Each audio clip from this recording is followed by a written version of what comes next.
bienvenidas a nuestro programa, tu programa En Espiral, donde todos y todas pueden decir lo que quieran, porque este es el espacio de los y las que sí tienen algo que decir.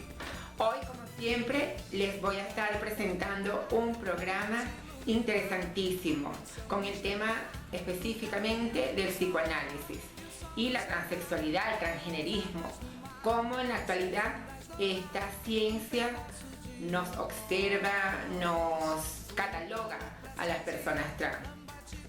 Es interesante comprender que en un momento por desconocimiento posiblemente y por patrones bien paradigmáticos y positivistas, a nosotros se nos patologizó.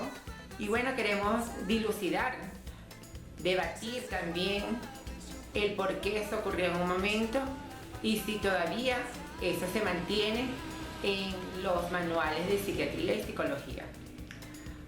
Antes de eso, vamos a hacer un contacto con los compañeros y compañeras de la Alianza Sexógeno Diversa Revolucionaria, quienes se encuentran en el Teatro Teresa Carreño en una actividad en celebración del Día Internacional en respuesta a la homo-lesbo-transfobia, con el compañero Ciro Cacique específicamente, quien ya lo tenemos en contacto. Hola Ciro, mi vida, ¿cómo estás?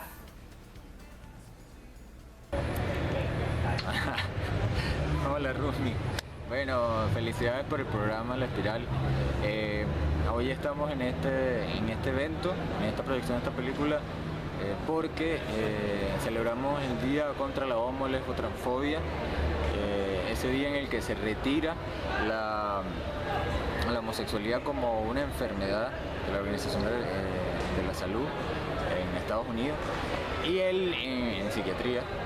Y ahí, bueno, nos lanzamos en esta película porque creemos que puede ayudarnos a hablar de eso, a hablar y a sensibilizar el problema, ¿no? Que aún existe, que aún habiendo salido de la lista de esa comunidad científica imparcial, comunidad que es muy patriarcal, sigue reproduciendo lógicas en la sociedad, porque se instaló hace mucho tiempo en la sociedad de una manera muy machista, muy patriarcal, patologizante de este tipo de prácticas sexuales o de identidades. Entonces, bueno, nada, un poco de eso es lo que venimos a celebrar en Venezuela. Chévere, Ciro, pero cuéntanos, ¿cuál es el objetivo de esta actividad? Bueno, nosotros esperamos, nosotras y nosotros esperamos que la población general, la población sexual diversa y no solo la no heterosexual, es decir, heterosexuales inclusive, cisgéneros, bueno, vengan a observar, a preguntarse, a problematizarse la vida desigual que tenemos, que aún tenemos. Ahí, bueno, queremos generar un espacio para esa discusión. Queremos generar un espacio para lo que hace mucho tiempo nuestro Chávez empezó a cuestionar, que es la sociedad machista, una sociedad capitalista que no puede seguir siendo así, y además no es solo una sociedad capitalista patriarcal. Y entonces lo que queremos es construir una discusión, una forma de andar en la vida distinta, una forma de ver el mundo de manera distinta, donde la vida no esté gobernada por unos pocos hombres blancos, particularmente europeos, la mayoría de ellos, y donde las mujeres, las compañeras trans y los que no somos precisamente heterosexuales, las que no somos, estamos relegados. Qué bueno, es así, es importante crear conciencias en la comunidad y muy específicamente en la comunidad nuestra, la comunidad sexógeno diversa, que debe madurar y debe asumir la ciudadanía como un derecho fundamental que garantiza nuestra Constitución. Pero nos preguntamos, Ciro, ¿hay motivos para celebrar en Venezuela el Día Internacional en respuesta a la homo-lesbo-transfobia? Sí, Rumi, tenemos mucho que celebrar en Venezuela, aunque haya mucho que avanzar, tareas importantes que adelantar, Tenemos que celebrar, por ejemplo, que tenemos en Caracas el decreto 006 que criminaliza el odio contra homosexuales y a lesbianas, transgéneros masculinos. Es decir, toda la comunidad sexo género diversa está protegida en Caracas por esa gran importante herramienta. Además, no solamente en Caracas, hay otras ciudades que la tienen, como Ciudad Bolívar. En Venezuela, antes de esa, desde nuestro Chávez, había venido incluyéndose en poderes o instrumentos jurídicos tan poderosos como la ley del poder popular, que en ella se establece la no discriminación por orientación sexual o identidad o expresión de género. Esa es una de las importantes leyes. Otra ley que podemos hablar de ella muy bien es la ley para las personas que alquilan inmuebles en el país. Evidentemente, salidita así de la panadería, pudiéramos decir, está la ley contra el odio, una ley que surge de una agresión importante que hace la burguesía al pueblo venezolano, agresión que se tradujo en muerte, inclusive hacia personas por color de piel, que no es precisamente la blanca, compañeros afro fueron quemados vivos. También se incluye, muy importantemente, por eso lo sacamos, se incluye no solamente en sus principios, sino en todo su desarrollo jurídico, la incorporación de la criminalización por odio hacia las personas sexo, género diversas. También se penaliza y se establecen años de la pena. Ya se nos acabó el tiempo, Cirito. Danos tu mensaje final.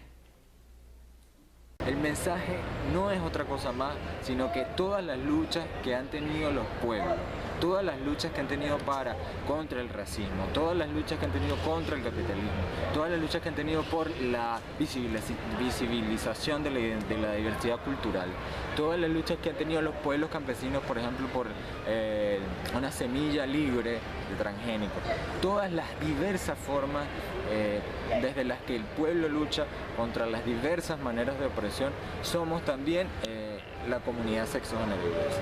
LADRE invita permanentemente y le agradece a Rumi en este momento por haberle invitado a su programa. LADRE invita siempre a reflexionar sobre nuestra realidad, que no es una realidad parcializada, no es una realidad gremializada. Nosotros nosotras no solamente creemos en el matrimonio igualitario, no solamente creemos en la identidad de género, muy importante, ese derecho muy importante, sino que además creemos en todas las otras formas en las que los pueblos están luchando y deben tomar sus derechos. Ese es uno. Tenemos muchas aristas, es correcto, y pertenecemos, por supuesto, a cualquier espacio comunitario. La comunidad sexo género diversa no está solo en guetos, ni debe estar solo en guetos. Nosotras somos partícipes y copartícipes gracias a los espacios que hemos ido ganando, al respeto que también hemos profesado a otras personas y que estamos recibiendo en la actualidad de esas otras personas. Y bueno, nosotros y nosotras nos compete mantener ese camino hacia la construcción colectiva del respeto, de la unión, de la igualdad y de la equidad. Con esto nos vamos a un breve corte y al regreso ya vamos a tener a nuestro invitado, quien es psicólogo y que nos va a enrumbar en este camino del psicoanálisis y nos va a guiar. Quédate ahí con nosotros y nosotras en Espiral, porque todo es movimiento.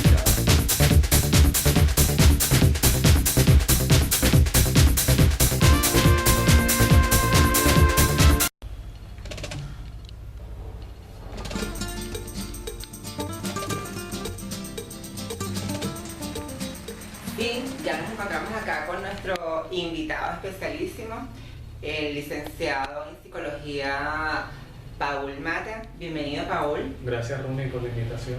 Sí, no, gracias a ti por venir a nuestro programa y bueno, tratar este tema tan interesante que es psicoanálisis transexualidad y transgenerismo. Hoy vamos a estar como un poco más informal para que este tema no sea tan pesado para algunas personas, sino que más bien todo el mundo lo pueda digerir, ¿cierto? Entonces, bueno, Paul, cuéntanos un poquito cuándo fueron tus comienzos, cuál es tu formación. Bueno, ya dije que era licenciado de psicología, pero sigues estudiando, ¿no? Como un hombre joven que es, a ver, jovencito, bueno, imagínense. Sí, bueno, yo estudié psicología en la Universidad Central de Venezuela. En la central se dan varias menciones. Está clínica dinámica, está asesoramiento, psicología social, y yo decidí optar por las menciones de clínica dinámica, que tiene la orientación psicoanalítica, y la psicología social. Okay. Esas han sido mis dos áreas de profesión, aunque actualmente me estoy dedicando más al área clínica, tanto a nivel de trabajo como a nivel teórico de formación y bueno, en los ámbitos de mi docencia. Para mí, bueno, el psicoanálisis estuvo presente desde mi formación como psicólogo en la Universidad Central de Venezuela, y eso fue lo que me llevó a escoger la mención de clínica dinámica, que tiene esta corriente, como comentaba, porque había, desde mi punto de vista, como cierto enigma que me generaba los textos de Freud, de Sigmund Freud, que es el padre del psicoanálisis. Los leía, se me hacía complejo de entender, pero aún así veía que había cierta transferencia con el texto. Y yo creo que ese fue el primer punto que hizo que me decidiera a abocarme al psicoanálisis. Y bueno, estuve así el resto de mi carrera, los últimos años, estudiando psicoanálisis, la parte clínica, en compañía de la psicología social, y ya cuando me gradúo, tengo algunas experiencias a nivel comunitario y me parece muy sabroso el trabajo que se hace en psicología social, el trabajo comunitario, el trabajo con las masas. Pero finalmente, bueno, mi pasión hizo que me condujera más hacia el psicoanálisis y hacia la psicología clínica, y bueno, mi formación estos últimos años ha estado focalizado en eso. Ay, qué bueno. Eso es muy, muy interesante porque indica que, bueno, estudiaste lo que quisiste realmente. Eso, de alguna manera, lo fuiste descubriendo, lo fuiste pensaste que ibas a ser psicólogo, o tuviste alguna divergencia en algún momento de tu vida. Bueno, no siempre para mí estuvo claro el estudiar psicología. Yo cuando estaba adolescente, mi interés iba más hacia la biología, me gustaba mucho el tema de la zoología, los animales. Pero siempre científico. Sí, de alguna manera, sí. Hablando de... son ciencias diferentes. Claro, pero científico. Pero sí. Siempre mi interés estaba implicado en el estudio hacia el ser, bien sea en ese momento el ser animal, y después eso se traspoló al estudio del ser humano y del comportamiento humano.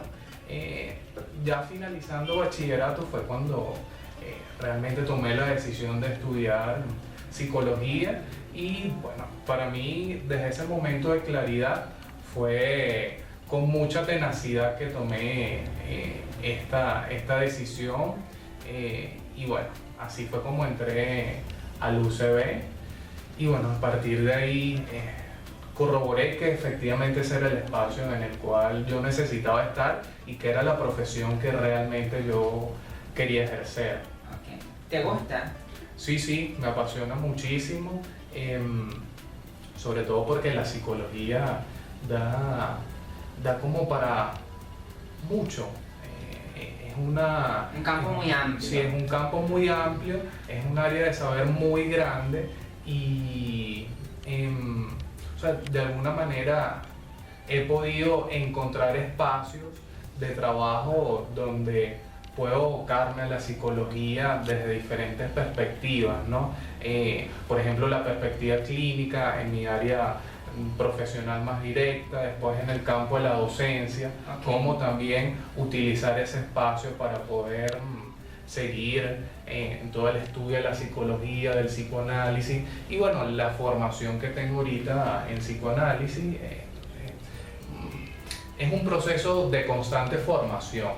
No creo que al momento que uno se gradúa se termina ese proceso de aprendizaje, sino que eso va, por lo menos es lo que yo pienso, que eso debería seguir continuamente. Una formación permanente. Sí, es una formación constante. Así es, estoy de acuerdo contigo porque bueno, el conocimiento es mutable, no es inmutable de transformarlo incluso, o sea, lo que se tiene es que analizarlo, como bien lo hemos hecho ahí en clase. Hoy estudio con el ojo. Sí. Sí, parte de este es uno de mis profesores. Ok, fíjense que tenemos que escucharlos a ustedes. Y nos pueden contactar no solo por ese número telefónico que ya todos y todas saben, que es el 334-6777, local. Escribir por el Instagram, que es en Espiral 2017, o por el Facebook en Espiral. Búsquennos. ¿Y el tuyo cuál es? Bueno, me pueden buscar por el Twitter @paulm198. Ok, entonces bueno, Paul, también tú sabes que hay algo que a la gente le produce mucha curiosidad, y no te voy a negar, a mí también. ¿Cómo es la relación con un psicólogo y el resto del mundo? Es decir, tus amigos que no son psicólogos, habrá muchísimos que no son psicólogos, por supuesto, y amigas, ¿tienen algún miedo de hablar contigo? ¿Son espontáneos porque la gente dirá, mira, me está analizando? Sí, bueno. ¿Te ha pasado?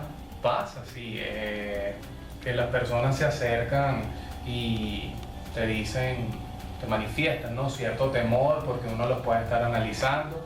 Pero bueno, también hay las personas que muy entusiastas se acercan y te dicen, bueno, háblame de mi personalidad, dime cómo soy. Y esos son mitos, la verdad, porque uno por una conversación no puede sacar conclusiones de cómo es una persona, cuál es el tipo de personalidad de la persona. Eso está más hacia el nivel de la sugestión, ¿no? Para realmente saber qué es lo que está operando a nivel subjetivo, a nivel psíquico, eso tiene que estar enmarcado en la experiencia clínica o psicoanalítica de la sesión, ¿no? Ese es el espacio donde realmente el sujeto se puede llegar a conocer a sí mismo. Pero bueno, está todo esto social en relación a que, bueno, uno lee la mente, entonces, bueno, hay que... Casi que un mago, ¿no? Sí, alguien que tiene unos poderes sobrenaturales y no es así. Además, desde mi experiencia, no trato de leer al otro siempre desde la psicología. Claro. O sea, no estoy pensando siempre en la psicología, sino que, bueno, en mis relaciones más análisis como tal. ¿Sí? Sí, es porque se piensa que uno está como constantemente analizando las cosas y desde mi experiencia más particular no es así. Más bien eso puede hacer de obstáculo para la relación, las relaciones personales. Claro. Si uno comienza a interpretar, comienza a colocarle un sentido que finalmente es de uno y no necesariamente es el sentido que tiene la relación o el sentido que le está dando al otro a lo dicho o a lo que hace. Ok, claro, porque eso me trae una inquietud, es decir, como psicólogo entonces estarías todo el tiempo trabajando, no tendrías espacios para ti y ser libre en cuanto al desenvolvimiento de la personalidad, me refiero, porque entonces estarías investido o investiga de esa cientificidad en todo momento. Eso creo que también fastidiaría o cansaría. No sé si lo has pensado de esa manera. Sí, definitivamente el psicoanálisis cambia la forma en que uno escucha, ¿no? Y eso va a estar siempre presente en las relaciones. Uno empieza a escuchar de manera diferente, pero bueno... ¿A qué te refieres con escuchar de manera diferente? Uno empieza a ver ciertos detalles en el habla de las personas que podrían indicar que hay un punto que quizás se tiene que trabajar, que se tiene que... ¿Con la abordar. familia cómo es? ¿Cómo es la relación con la familia? ¿O cómo fue en un momento y cómo es ahora? Preguntas de mi relación personal con la familia. Como psicólogo. Como psicólogo. Bueno, ha sido grato. Te ven como el psicólogo siempre te quieren consultar, no te consultan. ¿Cómo es la cosa? O te ven, por ejemplo, tu mamá te ve, es mi hijo, no es el psicólogo, ¿cómo es la cosa? Sí, no está esa preponderancia de Paula el psicólogo en casa. Paula no se siente cuestionada, tu mamá y tu familia, no se sienten así. No, para nada. Afortunadamente. Afortunadamente no. Hay otra relación que no se da a partir de la psicología. Con las parejas, igual.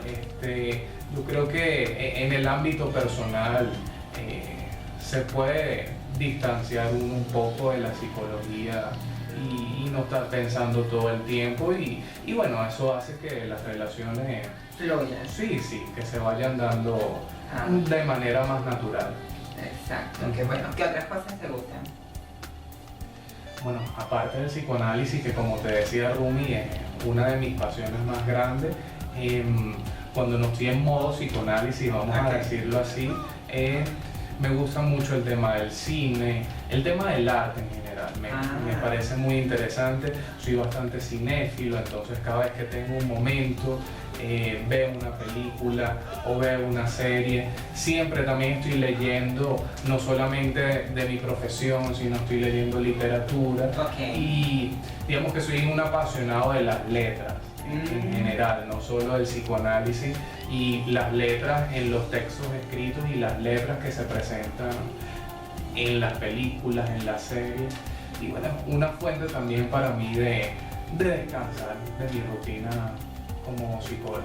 Excelente, bueno, ya nos estamos dando cuenta que los psicólogos, en este caso este psicólogo es totalmente normal en el sentido de que se expresa libremente, que puede hablar con cualquier persona, tiene relaciones con amigos, amigas, familiares, etc.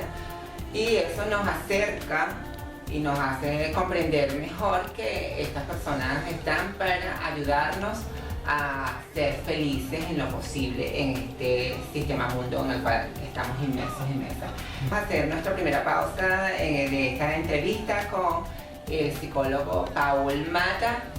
Y al regreso ya vamos a estar hablando un poco del psicoanálisis como tal, qué es, cuál es su objeto de estudio, en qué nos sirve que vayamos a una terapia psicoanalítica, si así se llamara, etc. Entonces recuerda escribirnos por espiral.2017@gmail.com o a través del Twitter igualmente en espiral2017. Así que quédate ahí pegadito y pegadita. Ya volvemos.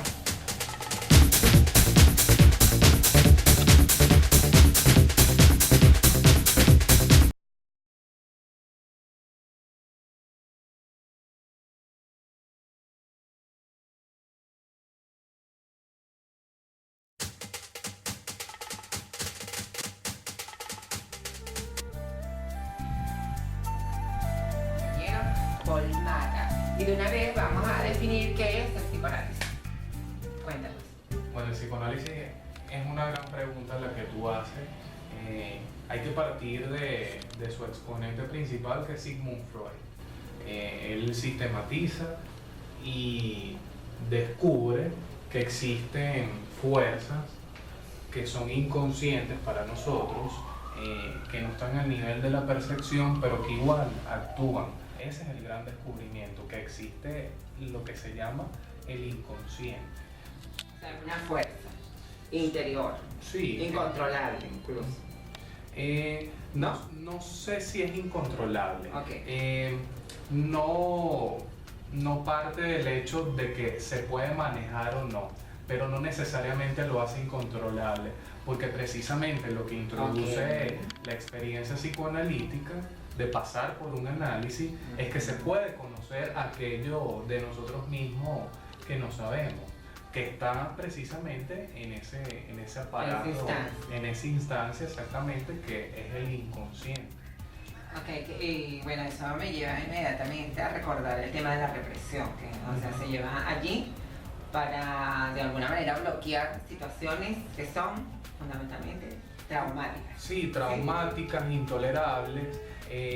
ahí está el nacimiento del inconsciente para cada uno. Cuando se da un momento, que sobre todo se da en la infancia, un encuentro con algo fallido, con algo que no se puede tolerar, y el mejor mecanismo que tiene la persona para poder lidiar con eso es olvidar, reprimir las representaciones de ese suceso que tiene carácter traumático y pasa directamente al inconsciente. Fíjate que en ese sentido las personas a lo mejor no tienen eso tan claro, ¿no? Como un múltiplo que nos puedas estar viendo y escuchando por este espacio. Y desde mi propia experiencia, igualmente, siempre recuerdo que la gente dice, ay no, pero ir al psicólogo ni que estuviera loca. Ese mito de que la gente piensa que ir al psicólogo o psicóloga es porque está loco. ¿Cómo tú puedes desmontar eso? Bueno, como tú dices, efectivamente es un mito esto que circula en la sociedad de que el psicólogo o el psicoanalista es para las personas que están locas. No necesariamente tiene que ser así. El psicólogo y el psicoanalista va a estar para aquellas personas que tengan cualquier tipo de emergencia subjetiva. Puede ser un divorcio, puede ser la partida de un hijo, que lo vemos ahorita con el tema de la migración, la diáspora venezolana. Puede ser cualquier encuentro con un suceso que genere malestar, que genere sufrimiento. Y bueno, las personas tienen que saber que no es necesario estar loco o encasillarse como loco para acceder a una experiencia de un psicoanálisis, de pasar por el proceso de un análisis personal.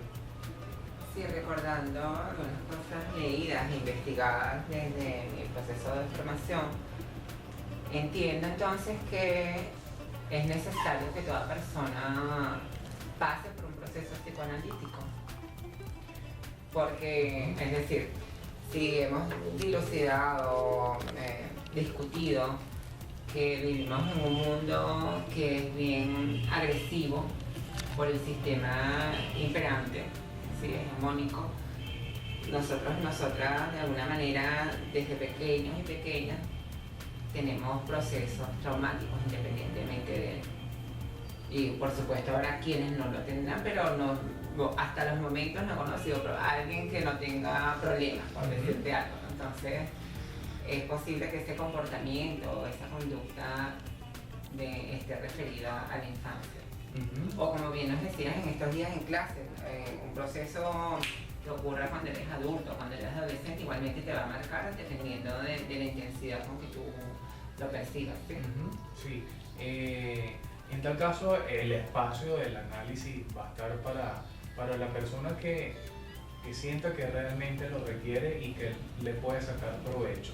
Es decir, no colocaría el psicoanálisis como el deber ser, porque bueno, además existen diferentes corrientes en la psicología, ya un poquito más allá del psicoanálisis, y bueno, dependiendo de la persona en particular, bueno, verá qué tipo de tratamiento le resulta la mejor opción, pero también hay espacios en los cuales se puede ver ese efecto de tratamiento. Por ejemplo, el artista cuando hace una obra de arte, cuando nosotros nos aproximamos al relato del artista, podemos ver cómo ha abocado sus elementos inconscientes y cómo eso le ha servido también de tratamiento para sus malestares subjetivos.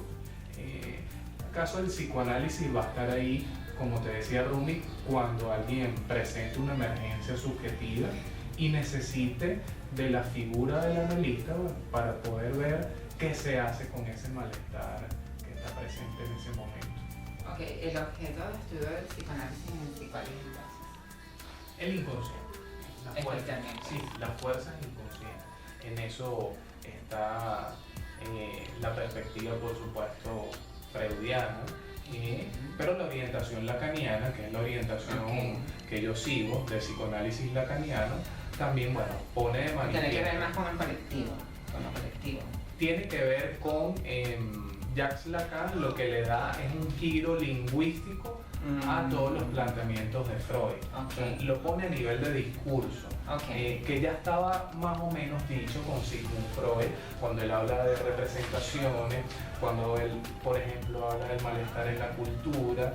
Él tiene una noción del discurso, pero finalmente Jacques Lacan, psicoanalista francés, es el que le imprime esta experiencia de lenguaje, de significante a lo que es todo el proceso inconsciente de cada una de las personas. Es decir, que también es un mito hablar de, porque tengo entendido que Lacan incluye el tema del inconsciente colectivo, por ejemplo. El inconsciente colectivo es más una idea del psicoanálisis junguiano. Más bien, Lacan lo que propone es que nuestro inconsciente está estructurado como un lenguaje. Es decir, que lo social en buena medida va a estar presente en lo subjetivo, pero no hay una instancia como un inconsciente colectivo desde el punto de vista ni freudiano ni lacaniano. Vale, ya aclarado el punto. Fíjense que también ese tema de la psicología en Venezuela todavía está muy crudo, es decir, hay muy pocos y pocas psicólogos, hay un déficit. Y esto tiene que ver con lo elitesco que fue en un momento esta profesión, o sigue siendo todavía elitesco. ¿Qué consideras tú? Bueno, yo creo que desafortunadamente no todas las personas han tenido la posibilidad de tener acceso a la psicología. Digamos que ya aquí entramos en otro terreno que tiene que ver con, por decirlo de alguna manera, las variables estructurales de lo social, ¿no? Y cómo se da el sistema educativo venezolano en particular, que bueno. ¿Y por qué se da y para qué? ¿Y para quiénes? Y que, bueno, yo podría estar de acuerdo que no todas las personas han tenido el mismo acceso a la psicología y que efectivamente debería estar la posibilidad por lo menos de decisión de si se estudia psicología o no. Claro, te lo pregunto por el tema de que, bueno, es bien sabido que la psicología ha tenido sus manos bien inmersas en producir tipos de conductas. Desde aquí entramos en lo social efectivamente con el sistema mundocapitalista, es decir, ha estado al servicio y por eso emergen psicólogos como Ignacio Martín Baró, Miguel Martínez, personas que bueno, le han hecho crítica a la psicología, que ha sido como un modelo hegemónico, desconociendo las propias realidades de Latinoamérica, en este caso, Latinoamérica. Entonces ahí puedo concatenar con el tema de qué es una patología, cómo se distancia el psicoanálisis de este término para adentrarnos de una en el tema de la transexualidad y el transgenerismo. El psicoanálisis tiene una diferencia radical con el término patología, porque el término patología se refiere más al ámbito psiquiátrico, ¿no? En la psiquiatría se presenta un síntoma, como por ejemplo el síntoma del delirio o la alucinación en el caso de estructuras psicóticas. Se buscaría eliminar ese síntoma. Una persona, si está alucinando, si está delirando, bueno, se le da una pastilla o pasa por un tratamiento que implique la eliminación de ese síntoma. En el caso del psicoanálisis, no se busca eliminar ese síntoma.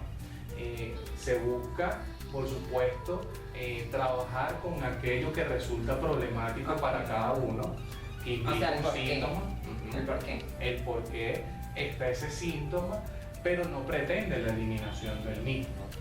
Más bien pretende que el sujeto en ese proceso analítico encuentre una manera de saber hacer con aquello que le resulta difícil, que a veces le resulta intolerable.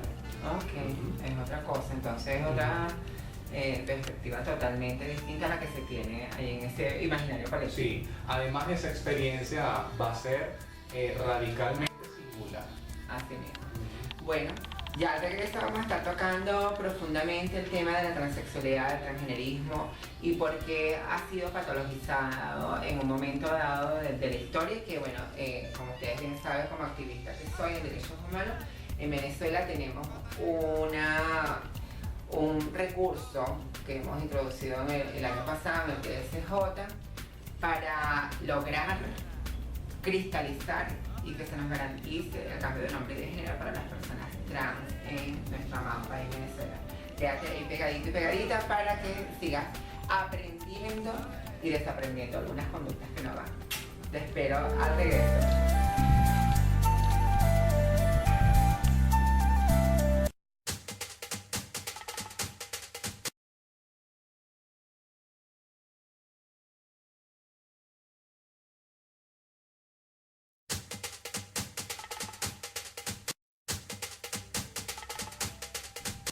De vuelta con tu programa En Espiral, donde todos y todas tienen oportunidad de decir lo que piensan, porque es la voz de los y las que tienen algo que decir, Raúl. Como la psicología, si es la responsable de la psicología o la psiquiatría en cuanto a la patologización de la identidad transexual o transgénero. Yo no sé si mal llamado, la disforia de género como trastorno psicológico. Y bueno, no te voy a seguir permeando. Tú dime cómo lo ves tú como psicólogo. Manuales diagnósticos, sobre todo la psiquiatría, la psicología con una fuerte corriente psiquiátrica. Pero ¿Cómo es eso? Con una fuerte corriente psiquiátrica. Bueno, hay psicologías que, por ejemplo, la psicopatología. Se ve en psicología como carrera, o sea, en la profesión, se ve la materia de psicopatología y el direccionamiento es psiquiátrico. Pero es que no me queda claro algo. ¿La psiquiatría es una rama de la psicología? No, la psiquiatría es de la medicina y la psicología, una parte de la psicología clínica, toma las categorizaciones psiquiátricas para poder hacer los diagnósticos. Que tiene una fuerte corriente psiquiátrica es influencia. Sí, que toma lo de los manuales diagnósticos y que basa su trabajo a partir de los diagnósticos psiquiátricos. En un momento sí patologizaban la identidad de género. Sí, hasta cierto punto sí, después esto sale de los manuales diagnósticos, pero yo agregaría también que esto no es únicamente algo que le incumbe a la psicología, sino que en la propia cotidianidad, bueno, vamos a ver los prejuicios en relación a la diversidad, es decir, aquí estaríamos hablando de un tema ético, que para la psicología y el psicoanálisis, que es mi corriente, es muy importante porque la ética implica en buena medida el respeto hacia la singularidad de esa persona. ¿Y en qué momento nace la normatividad o la norma? Un proceso que ha estado muy presente en lo cultural cuando se da este encuentro con la diferencia. Cuando se da ese encuentro con la diferencia es cuando vemos que se empiezan a gestar estos procesos de segregación, estos procesos de normalización, de querer hacer de lo diferente lo mismo. La ciencia, ¿qué ha catalogado como normal? Bueno, si lo vemos desde un punto de vista hasta inclusive estadístico, la norma entraría en aquello que parte de la mayoría o que es la mayoría, en ese tolete donde están confluidos la mayoría de las personas. Recordando a Michel Foucault, él hace unas críticas bien profundas con el tema de la sexualidad. Y evidentemente, sí, en el contexto victoriano, las personas estaban totalmente cuestionadas por un rey, una reina, y esa reina legitimada por la Iglesia Católica, donde ya sabemos que las religiones judeocristianas plantean que las relaciones heterosexuales, es decir, entre hombre y mujer, que deben ser porque así lo dice la Biblia, por ejemplo. A mí siempre tengo una hipótesis al respecto. Si yo vivo en este entorno y empiezan a hacer un estudio, por ejemplo, demográfico, estadístico, para determinar qué es lo normal, evidentemente que iba a flotar era la conducta heterosexual o la orientación sexual heterosexual, puesto que todo el mundo estaba cuestionado y en peligro de muerte. ¿Sí? Entonces es lógico que todo el mundo dijera sí, somos heterosexuales. Y ahí es donde posiblemente el poder y quienes nos han heteronormativizado tengan miedo en hacer ese tipo de estadísticas. En el 2011 hicieron presencia aquí en Venezuela en el Instituto Nacional de Estadística. Por ejemplo, había una pregunta que si nos reconocíamos como parejas homoparentales incluso. Esa pregunta fue extraída a pesar de que arrojó más de 6.000 parejas homoparentales. Entonces podemos intuir que evidentemente hay un gran miedo a decir, mira, no, es que están surgiendo, entre comillas, otro tipo de relaciones. Sí, es parte de la efervescencia y del proceso de lo social y de lo individual que, bueno, se vayan gestando estas diferencias, ¿no? Y que no todo vaya entrando en estas categorías que se han establecido previamente. Importante diferenciar los paradigmas desde donde se para un científico o una científica. Y el que ha sido esperante es precisamente el paradigma positivista, que es bien normativizador. Y bueno, sí, va a intentar generar ciertas categorías para de alguna manera explicar la realidad, ¿no? Y no comprender. Quizás se quedan cortos. ¿Sí? En el caso del psicoanálisis, no apuesta por la categoría, apuesta por lo más singular de cada una de las personas. Más allá de las etiquetas que puedan circular a nivel social, cómo se dice la persona, cómo se caracteriza esa persona, más allá de lo que pueda decir el otro incluso, acerca de la propia experiencia subjetiva. Es rescatar la palabra de cada uno y lo que pueda ser el síntoma, el malestar de cada uno, ¿no? Más allá de todo el discurso social que pueda estar predominando en el contexto, en el momento histórico. ¿Te ha tocado alguna persona trans en consulta? No he tenido la experiencia a nivel clínico de trabajar con una persona transexual o transgénero,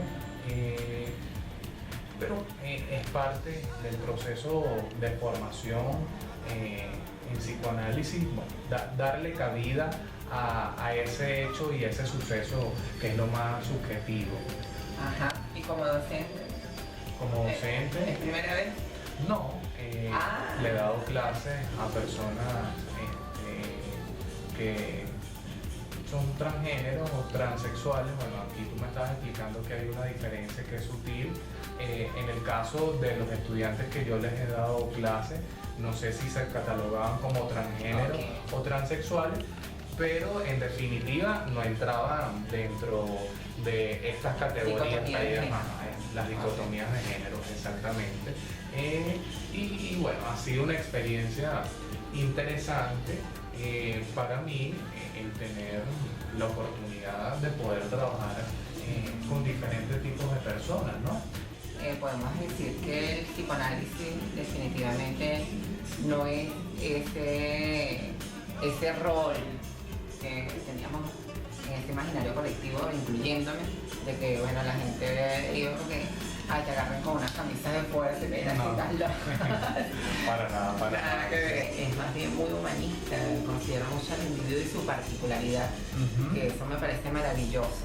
Como desde la perspectiva psicoanalítica se va entendiendo y comprendiendo que el sujeto es único y tiene sus particularidades, repito, y bueno, cada experiencia es distinta, ¿cierto?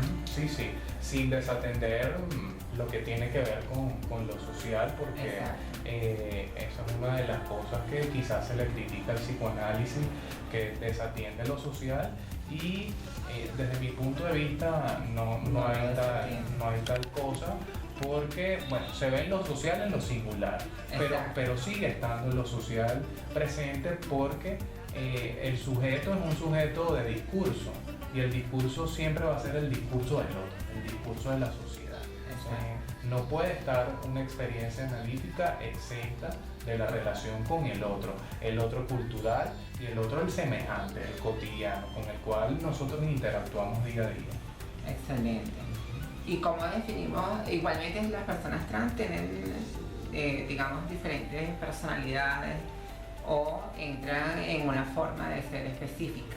Es decir, por ejemplo, cuando las personas, hace pocos años, ven a una persona transexual, inmediatamente hay una etiqueta, bueno, esta es prostituta, por ejemplo, la transfemenina. ¿Me explico? Y las relaciones de pareja se vean más coartadas, o digamos que el hombre heterosexual, que normalmente es heterosexual, el que ataca a una, cuando digo ataca, en Venezuela decimos ataca cuando le echan los perros a alguien, cuando cortejamos a alguien. Sí, el momento de la seducción. Exacto. Entonces, ese hombre posiblemente no querría tener una relación seria, entre comillas, con esa persona porque era prostituta o porque está etiquetada por prostituta, porque la sociedad lo cuestiona de esa manera. Sin embargo, tenemos compañeras que tienen unas relaciones desde más de 15 años. Conocí a finales de los 90 a una persona que tenía una relación con su pareja por más de 40 años. Y entonces eso para mí fue, imagínate, súper esperanzador. Yo dije, ¡ay, sí, es posible! Son seres humanos como el resto de las personas. Es eso. Tienen sus propias experiencias, no son experiencias radicalmente diferentes al resto de las personas, por ejemplo, de las personas heterosexuales. Siguen siendo seres humanos. Claro, una cosa, pero a pesar de eso, como te lo dices así tan bonito y tan relajado, posiblemente es porque ha sido tu experiencia, pero también se nos acusa de ser personas muy agresivas. Y posiblemente sí, claro, porque cuando estás en ese entorno, por ejemplo, de la calle, hemos podido evidenciar como Organización de Derechos Humanos incluso que son sujetas de mucha agresividad de parte de quienes pasan por ahí, es decir, de los transeúntes, de quienes las buscan, etc. Por eso han ocurrido crímenes de odio. Pero eso lo vamos a profundizar al regreso de este corte. Vámonos un momentico arriba para que descansen y bueno, vuelvan acá de inmediato, por favor.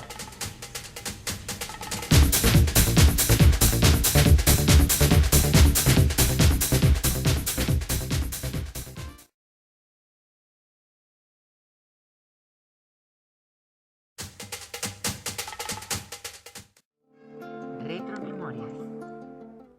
El 25 de agosto del año 2011, Asociación Civil Divas de Venezuela, conjunto a otros colectivos y organizaciones civiles, se dieron cita en la Plaza Bolívar de Caracas, en apoyo a los y las estudiantes de nuestro hermano país Chile, por una educación gratuita. Ahí teníamos retromemorias, siempre recordando cuáles han sido esos sucesos, acciones de activistas, reivindicaciones a nivel mundial y por supuesto local con el tema del activismo trans y sexo género diverso y también de nuestras compañeras afro y compañeros y toda aquella lucha que es necesaria reivindicar. Entonces, y en la cual hemos estado inmersos en muchas de ellas. Estamos en el segmento final, Paul, y estábamos hablando entonces de que ese psicoanálisis que hoy se presenta es un psicoanálisis más humanista, un psicoanálisis que estudia lo particular de cada sujeto que en lo posible impide, digamos, patologizar. ¿Sí? Sí. Y que bueno, te había preguntado con el tema de la agresividad. ¿Qué hace una persona agresiva? Es decir, ¿es genético, es cultural? ¿Cómo es la cosa? Desde el punto de vista del psicoanálisis, la violencia va a ser un significado. ¿Eso qué significa? Que va a ser un hecho de discurso, va a ser un hecho social, pero va a ser un hecho psicológico también. Ahorita pasa lo siguiente, que la violencia de alguna manera es como la moneda de cambio, ¿no? No en todos los espacios está la violencia como un significante, pero sí vemos que la violencia es un significante amo, es decir, un significante que pareciera que está comandando mucho las relaciones entre las personas. Entonces se introducen hechos como de segregación, hechos de violencia física, hechos de violencia verbal. Lo vemos en nuestra cotidianidad, lamentablemente, aquí en Venezuela. Es decir, no es una conducta específica de la comunidad transexual, o si hay conductas que son específicas de un grupo. Yo no diría que es una conducta específica de la transexualidad, es algo que es inmanente a las relaciones humanas, el tema de la violencia, pero eso no quiere decir que no se pueda hacer algo con la violencia. La violencia nace de la diferencia y no podemos erradicar las diferencias, pero sí podemos procurar que la violencia se minimice y que quede en su mínima expresión para que esto no se vuelva intolerable y que no veamos hechos tan lamentables como estas agresiones, por ejemplo, a las personas trans. Y viceversa, porque lo que comentaba es que se nos tilda muchas veces que somos personas agresivas. Pero yo no sé si agresividad es defenderse, por ejemplo. Entonces el tema de defendernos posiblemente a veces no es de la mejor manera, es decir, ecuánimemente o de manera más sutil, sino que se responde de acuerdo también a los niveles de violencia que se han sufrido en algún momento, o sea, hay referentes, puede también a nivel hormonal incluso, ¿sí? O sea, es decir, es multifactorial lo que me estás comentando. ¿Es así? Sí. Bueno, Freud diría que el ser humano se defiende todo el tiempo. De hecho, el inconsciente y la represión es una forma de defensa ante aspectos que son intolerables, como lo comentábamos en los segmentos anteriores. Ahora bien, existen estas formas de actos que son más agresivas, que implica una agresión hacia el otro. Y bueno, aquí tenemos que ver qué se hace con eso, porque bueno, ningún acto, y esta es mi opinión más personal, tiene que ir en detrimento del bienestar y la vida del otro. Claro. Entonces, que puede ser una forma de defensa, quizás puede ser una manera de poder afrontar esa situación, pero ninguna defensa tendría que venir de la mano de una agresión verbal, física, psicológica, simbólica hacia el otro. Esa es la visión personal. Y profesional también. Desde mi punto de vista personal y profesional. Claro, pero va a depender, repito, o es lo que yo estoy entendiendo y comprendiendo, que va a depender de múltiples factores. Sí. Va a estar lo social, va a estar. O sea, si está en peligro tu vida o está en peligro tu bienestar, posiblemente no puedas reaccionar, depende de la situación externa, de una manera, repito, sutil, por ejemplo. No hay manera de calcular cómo las personas van a reaccionar ante esas situaciones. Hay unas personas que se paralizan, hay otras personas que corren, hay otras personas que utilizan algún tipo de agresión física para poder defenderse. En tal caso, lo que estaría ahí de alguna manera operando sería cómo la persona maneja esa situación en específico, que está en el nivel de la contingencia. Es algo totalmente contingente, por lo tanto no sabríamos cómo las personas actúan en esas situaciones sin que antes pasen por una situación así, que les digan, en estas situaciones en específico yo me tiendo a paralizar, o yo utilizo este mecanismo. ¿La personalidad es inmutable? Fíjate, esa es una pregunta interesante porque el psicoanálisis no habla de personalidad, habla de los rasgos particulares que tiene cada una de las personas, pero no es inmutable.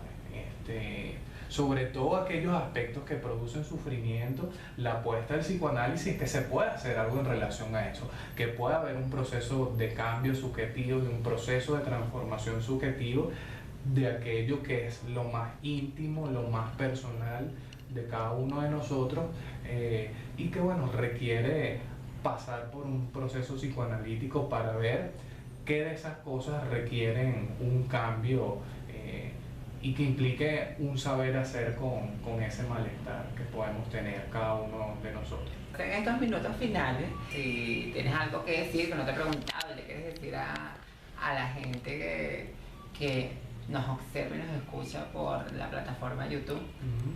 Bueno, a propósito de los mitos, que ha sido uno de los temas que hemos conversado Majo y Rumi, bueno, mis palabras finales serían, bueno, desmitificar un poco la experiencia que se cree que se da en el psicoanálisis, ¿no? Okay. Que es la persona va a ir a ser analizada por alguien más, que el otro le va a dar una respuesta ante su propia problemática.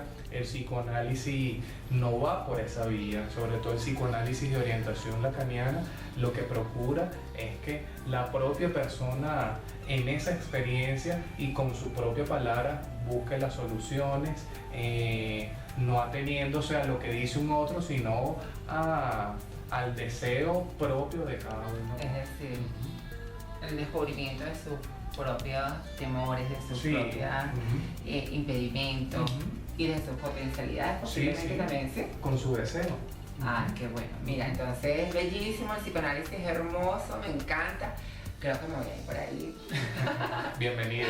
Sí. Yo siempre alegre de que se suman personas. Más, ¿verdad? Hace mucha falta. Pero ahora voy contigo otra vez, rapidito. ¿Cuáles son tus colores? 3 colores predilectos y por qué? A ver, me gusta mucho el azul, creo que me recuerda al cielo. El verde, quizás porque lo identifican mucho con el color de mis ojos.